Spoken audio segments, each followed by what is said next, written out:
তিন দফা দাবিতে বুয়েট শিক্ষার্থীদের পূর্বঘোষিত কর্মসূচি শাহবাগ মোড় ব্লকেট কর্মসূচি ইতিমধ্যেই শুরু হয়েছে। আমরা দেখছি যে হাজার হাজার শিক্ষার্থী কিন্তু এই যে তাদের ব্লকেট কর্মসূচি, সেই ব্লকেট কর্মসূচিতে অংশ নিয়েছেন। আমরা দেখেছি বেশ কয়েকদিন যাবতই কিন্তু তারা তিন দফা দাবিতে কিন্তু আন্দোলন করে আসছে। গতকাল রাতেও আমরা দেখেছি হোটেল ইন্টারকন্টিনেন্টালের সামনে কিন্তু তারা অবস্থান নিয়েছিলেন এবং সেই জায়গা থেকে পুলিশের একজন ঊর্ধ্বতন কর্মকর্তা তাদের সাথে যোগাযোগ করেছিলেন এবং তাদেরকে একটি আশ্বাস দিয়েছিলেন শিক্ষা উপদেষ্টা সহ বেশ কয়েকজনের সাথে তারা বৈঠক করে দেবেন তাদের যে তিন দফা দাবির আন্দোলন সেটি সমাধানের ক্ষেত্রে।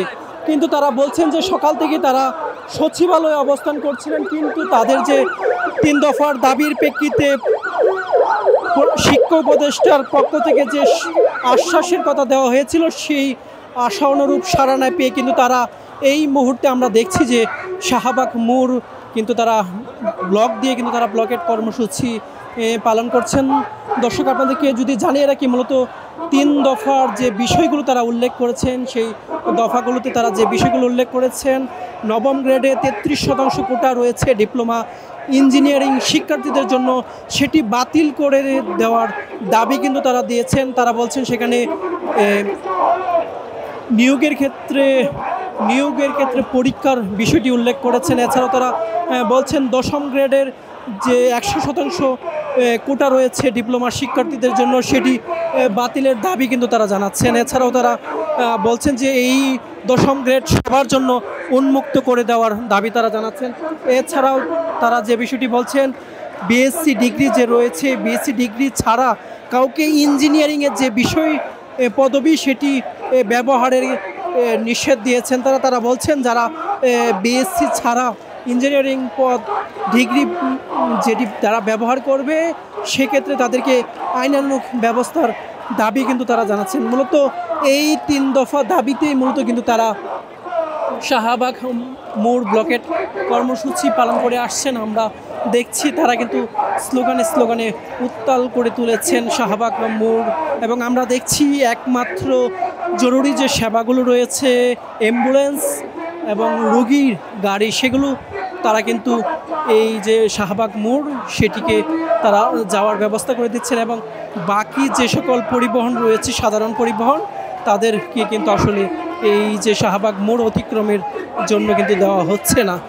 দর্শক, আমরা দেখছি যে আসলে তারা কিন্তু আসলে এই তিন দফা দাবি নিয়ে কিন্তু বেশ কয়েকদিন যাবতই কিন্তু তারা আন্দোলন করে আসছিলেন, এবং তারা বলছেন যে যতক্ষণ না পর্যন্ত তাদের এই তিন দফা দাবি পূরণ না হবে এবং শিক্ষা উপদেষ্টা সহ সংশ্লিষ্ট যারা আছেন তারা এই শাহবাগ মোড়ে এসে শিক্ষার্থীদের যে দাবির সাথে সংহতি প্রকাশ না করবেন ততক্ষণ পর্যন্ত তাদের যে তিন দফা দাবি রয়েছে সেই তিন দফার দাবির প্রেক্ষিতেই তারা এই শাহবাগ মোড়ে অবস্থান নিয়ে আন্দোলন চালিয়ে যাবেন, এমনটি কিন্তু আমাদেরকে জানিয়েছেন শিক্ষার্থীরা। এবং আমরা দেখছি যে তারা কিন্তু আসলে বিভিন্ন স্লোগানে কিন্তু তাদের যে তিন দফা দাবি রয়েছে সেই দাবির বিষয়গুলো কিন্তু তারা তুলে ধরছেন, এবং আমরা দেখছি যে আসলে একেবারেই যে শাহবাগ যে মোড় রয়েছে সেই শাহবাগ মোড়েই কিন্তু তারা একেবারে বসে পড়েছেন এবং তারা তাদের যে তিন দফা দাবি সেই তিন দফা দাবিগুলো তুলে ধরছেন। দর্শক,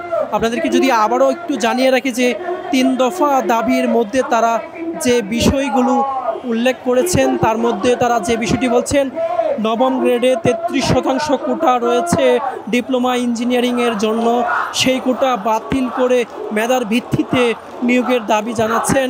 এছাড়াও তারা বলছেন দশম গ্রেডের 100% কোটা রয়েছে ডিপ্লোমা ইঞ্জিনিয়ারিংয়ের জন্য, সেটি বাতিল করে সবার জন্য উন্মুক্ত করার দাবি কিন্তু তারা জানাচ্ছেন। এছাড়া বলছেন বিএসসি ডিগ্রি ছাড়া ইঞ্জিনিয়ারিং পদ ব্যবহার করা যাবে না, যদি কেউ এই পদ ব্যবহার করে আইনগত ব্যবস্থার দাবি তারা তুলে ধরেছেন। মূলত এই তিন দফা দাবিতে মূলত তারা শাহবাগ মোড় ব্লকেট দিয়েছেন, এবং আমরা দেখছি সেটিকে ঘিরে আইন শৃঙ্খলা বাহিনীর যে সদস্য রয়েছেন তারা কিন্তু আসলে ব্যাপক উপস্থিতি আমরা লক্ষ্য করছি, এবং আমরা দেখছি যে আসলে যে বুয়েটের যে শিক্ষার্থীরা রয়েছেন তারা কিন্তু শান্তিপূর্ণভাবেই কিন্তু শাহবাগ মোড়ে তারা অবস্থান নিয়েছেন।